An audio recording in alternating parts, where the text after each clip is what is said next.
What is up, Back for Blood fans, and in today's video I'll be showing you 7 tips that you need to know for playing Back for Blood. So if you learned something new from this video or you just enjoyed the content, don't forget to leave a like and also subscribe. It really helps the channel out a lot. And let's get straight into the video. So what is one of the first things you do before you start slaying zombies? You build a deck of cards. Yep, you heard me right. You get cards that can build up your character and make them stronger over time. You start off with pretty weak cards in the beginning, but you get more the more you play, more better ones later on the more you play the game. And these cards are absolutely important as you face off against the Horde in every single game of Back for Blood.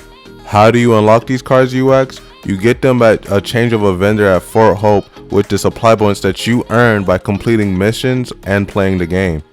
As you build your deck, make sure you think long and hard about the order you put your cards in, because you'll start the game off with your top card and then you'll start to begin to pick from your top cards from then on. Don't think we're gonna walk away from this without a fight. Bandages here. In Back for Blood, there's 8 playable characters with 8 different play styles, so you have to choose carefully to compare them to your deck to get the most out of them. While all of them are useful to some extent, there's some that you want to use more than others, like Doc. She is almost a must pick in every single run. She is able to heal everyone once per level, even with no healing kits in hand. Want to get close and personal with the zombies? Then Holly is a must pick for you because she is a melee machine. Has a bat for her starting weapon, extra damage resistance, and the ability to regain stamina after every kill. So every character brings something different to the table, and make sure you're choosing the right deck and character to go along with that deck before every game.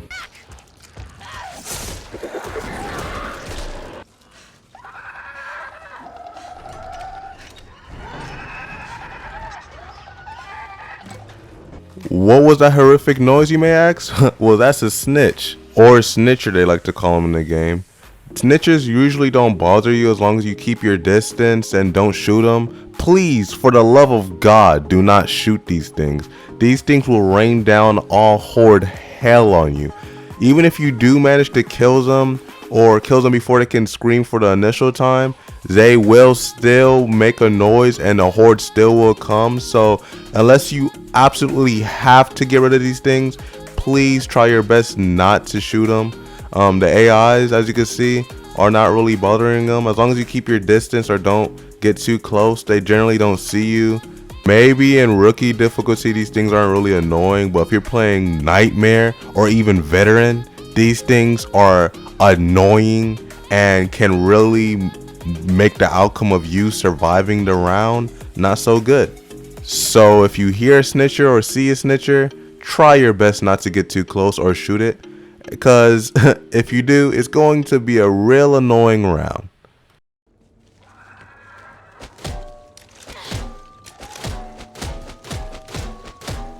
And Back for Blood, stamina is a very important thing to help you get out of the sticky situation. Different melee weapons take away different amount of stamina.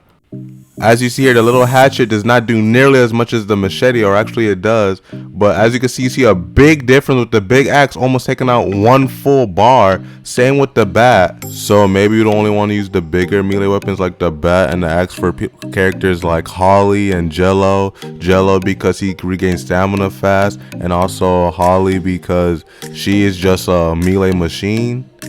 Just something to keep in mind while you use these bigger melee weapons. Okay. Something that's not in a lot of co-op games is you can and will do damage to your teammates if you shoot them. So do not run in front of your teammates if you see them shooting.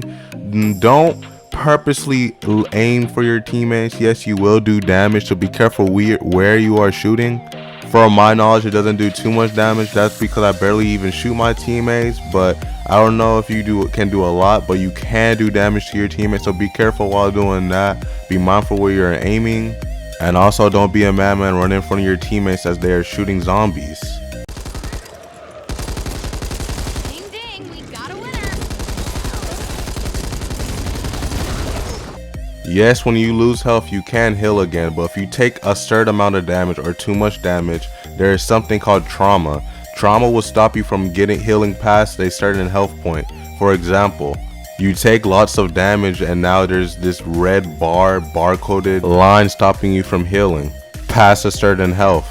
What you know, you cannot use bandages, medkits, or painkillers to bring this health back. What you can do is find a little medkit station that's on the wall. I don't know what to call them, but I'm gonna show you. You find one of these and it will heal you up to 100% and also get rid of any trauma. But be mindful about how many times or when you use this or who uses this in a group. You can only use it one time. When you find one, use it one time free. So if someone has lots of trauma or just have low health and you have no meds or anything to heal them, you might want to give it to him. Remember, Back 4 Blood's all about being a team, so that means you might want to give it to the person with lowest health or most trauma, whichever one y'all group decide to do. Time to get busy. This should not be me doing this. Reloading. Hey, busy watching my back. There are multiple mutated zombies in the game, and all of them have a weak spot. In order to get rid of all of them out of the way quickly and as fast as you can, wasting less bullets, is you just shoot their weak spot. As you can see, it's just they're highlighted little bubble things. Sometimes it'll just be glowing and it will kill the zombies really quickly. It's only on Mutated Zombies. For tall boys, it will be on their shoulder, on their right arm. It will be big glowing red or a different color depending on your colorblind settings, but that will help you very much. That will do the most damage to them to get them out the way quick and fast. This is very useful for nightmare mode. Though I did not cover everything that's in this game or what this Back 4 Blood has to offer, we can all agree that this game is lots of fun, and the more things I find out, I will make videos on them. Even though this video is coming to an end, comment down below any tips that I missed out on or any tips I didn't just explain correctly, because we're all human and we do mess up. So I apologize if there was something you couldn't understand or if I didn't get to something. But if you know something, don't be scared. Comment down below and let us know. And also, if I showed you something or told you something that you didn't know before, or if you just like Back 4 Blood content, don't forget to leave a like and also drop a subscribe. And I'll see y'all next time. Peace. That's alright. Hush.